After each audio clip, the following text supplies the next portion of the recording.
পাবনা জেলার বেড়া উপজেলায় সরাসরি আমি পেঁয়াজের জমিতে এসেছি। এখানে প্রচুর পেঁয়াজ উৎপাদন হয়ে থাকে, মোটামুটি চাহিদার অনেক অংশই পূরণ করে থাকে আমাদের পাবনা জেলায় পেঁয়াজের উৎপাদন। তো এখানে কিভাবে পেঁয়াজ উৎপাদন করছে, 1 বিঘা জমিতে কতটুকু পেঁয়াজ উৎপাদন হয়, আসলে উৎপাদন খরচ কেমন হয়, সরাসরি কৃষকের কাছ থেকে আমরা একটু জানতে চাচ্ছি। আসসালামু আলাইকুম ভাই, কেমন আছেন? ওয়ালাইকুম আসসালাম ওয়া রাহমাতুল্লাহি ওয়া বারাকাতুহু। আলহামদুলিল্লাহ ভালো। ভাই আপনি কি পেঁয়াজ তুলছেন? জি ভাই, আমি পেঁয়াজ তুলছি নিজেদের জমিতে না? জি জি। আচ্ছা, তো পেঁয়াজ আবার কেমন হয়েছে? আলহামদুলিল্লাহ, যা হয়েছে ভালো হয়েছে, তারপরেও বৃষ্টি নাই, কিছু নাই। আচ্ছা, বৃষ্টি নাই যে কারণে কি আপনাদের উৎপাদন একটু কম হয়েছে? এছাড়াও বৃষ্টির জন্য অনেক কম হয়েছে। এছাড়া বিঘা ফুট সর্বোচ্চ 20 থেকে 25 মণ পেঁয়াজ হয়েছে। তারপরে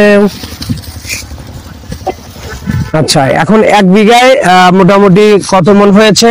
1 বিঘায় 20 মণ, 25 মণ, 30 মণ এরকম হয়েছে। এরকম হয়েছে। আচ্ছা, আমরা একটু জানতে চাচ্ছি যে 1 বিঘা জমিতে পেঁয়াজ উৎপাদনের খরচ কেমন? ধরেন তাও 40,000 টাকা। 40,000 টাকা খরচ হয়। আচ্ছা, তাতে যদি 25 মণ হয়ে থাকে, তো 25 মণ পেঁয়াজের এখন বাজার মূল্য মানে মণ কত করে? ধরেন এখন মন কয়দিন ছিল 700, 800, 1000, এখন হয়েছে 1200, 1400। আচ্ছা, 1200 হলে আপনার তাহলে 25 মণের দাম কত হচ্ছে? 25 মণের দাম ধরেন 25-26,000 টাকা। আচ্ছা, 25 মণের দাম। আচ্ছা আচ্ছা, তাহলে তো লাভ কই?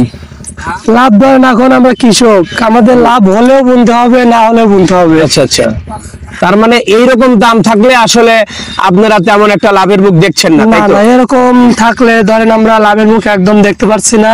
তারপরেও এখন কৃষক বুনতে হবে, জন্ম থেকে কৃষকগিরি করা, এছাড়া উপায় আচ্ছা নেই। আচ্ছা, তাহলে আসলে এখন যে বাজার মূল্য আছে, এই বাজার মূল্য তো আসলে এটা নেহায়েতই কম, তাই না? এরকম বাজার মূল্য তো আসলে থাকলে চাষিরা খুব একটা লাভবান হবে না। আচ্ছা, তো আসলে যাই হোক, আপনারা কি পরিমাণ জমিতে পেঁয়াজ বুনছেন? ধরেন 6 বিঘা 7 বিঘা পর্যন্ত বুনছিলাম। 6-7 বিঘা বুনছেন? জি। আচ্ছা আচ্ছা, তো এখন আপনি এই সমাজ বা এই দেশের কাছে বা সরকারের কাছে আপনারা কৃষক হিসাবে কি প্রত্যাশা করেন? কি বলবো, কৃষক হিসেবে যেটুক চাওয়া, সবকিছুর দাম একটু বাড়াই দিক, পেঁয়াজের দাম একটু বাড়াই দিক, না হলে তো সবকিছুর দাম অনেক বেশি। এছাড়া তো সার বিষের দামও অনেক বেশি, আমাদের তো কোনো দিক কোনো পালি হচ্ছে না। জি জি জি।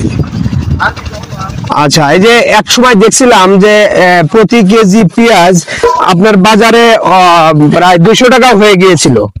সেরকম হলে তখন ওই সময় কি দামটা আপনারা পেয়েছেন নাকি কারা পেয়েছে এটা? সে সময় সব ব্যাপারীদের পেঁয়াজ ঘরে রাখা ছিল, আমাদের তো তখন ছিল না। আমাদের ছিল না কারণ তখন আমরা বেশি, আমরা গরিব মানুষ, কৃষক, তাই আমরা তখন পেঁয়াজ রাখতে পারছিলাম না। ও, তাহলে ওই দামটা মূলত আপনাদের ঘরে আসে নাই? না, ওই দামটা মূলত আমাদের ঘরে আসে নাই। সব ব্যাপারীরা সব। আচ্ছা, তাহলে যারা ওই মধ্যপন্থা যারা ব্যবসা করে মূলত পুঁজিটা তাদের ঘরে চলে গেছে। আচ্ছা, বুঝতে পারছি যে আসলে এটাই হলো আমাদের দেশের সমস্যা।